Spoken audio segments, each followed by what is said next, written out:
Mga boss,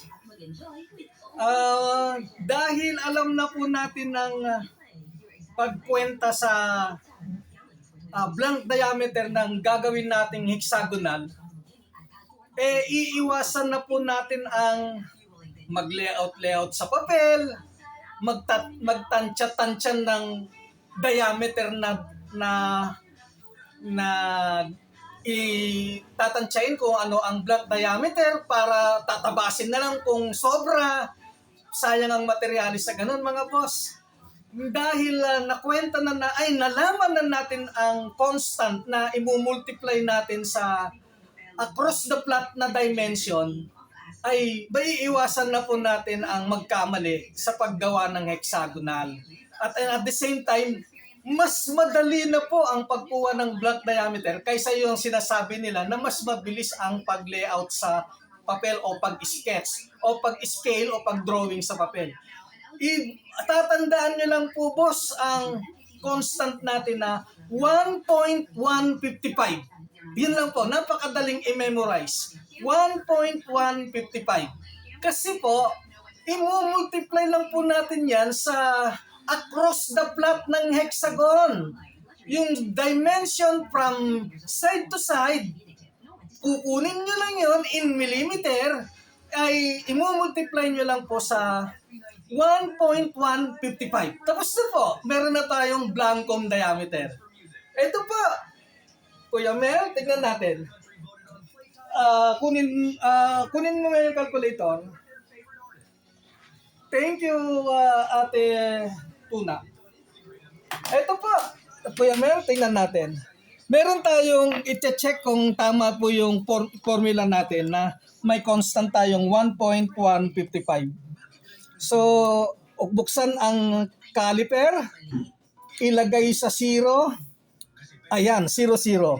So, tignan natin, ano ba ang dimension nito na from side to side o across the plot dimension. Ito na po, sinukat na natin. 37.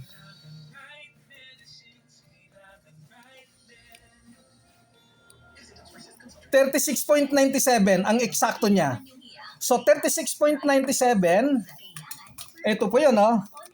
36.97 times 1.155 equals, alam na natin kaagad kung ano yung blank diameter. So check natin kung ano. Pero wag niyo pong expect na eksaktong 42.7 dahil theoretically ito po talaga. Kaya lang ito ay undersized kasi commercial na nut. Hindi ito pinabricate.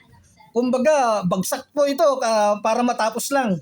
Ayan 42.7 ang theoretical natin pero malapit dapat po diyan. Ito po.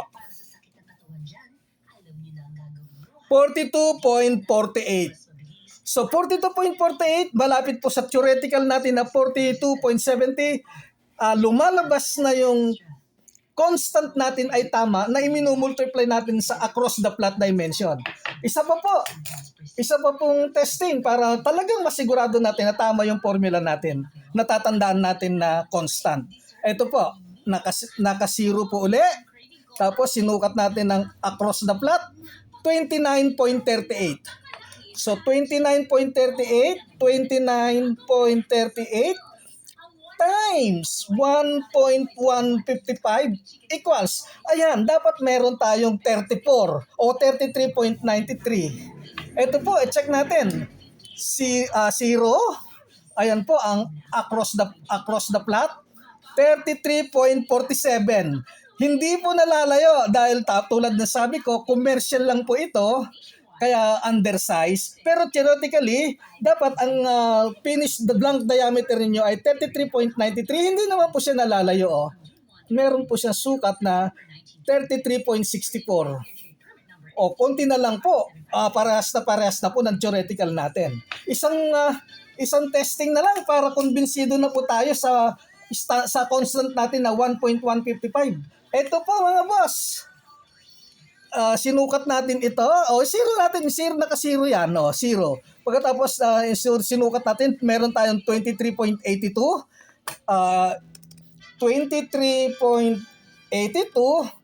times 1.155 equals, ayun, 27.51. 0, ano ang size nito? 27.22. Hindi po nalalayo, mga boss. Tama po yung sa theoretical natin, tama po yung imumultiply lang natin yung across the plot sa 1.155 ay meron na po tayong blank diameter. Yun lang po. Sana nakatulong po dahil sineshare ko lang po ito para maiwasan na po yung nagle-layout pa sa papel. Napakasimple na lang po ng trabaho natin. Hindi na tayo kukuha pa ng protractor, kukuha pa ng mga ruler, ballpen. Ito lang po, tatandaan nyo lang po yung 1.155. Makakakuha na kayo ng blank diameter para sa ilalagyan nyo ng hexagonal plot, mga hexagon. Thank you! Bye-bye!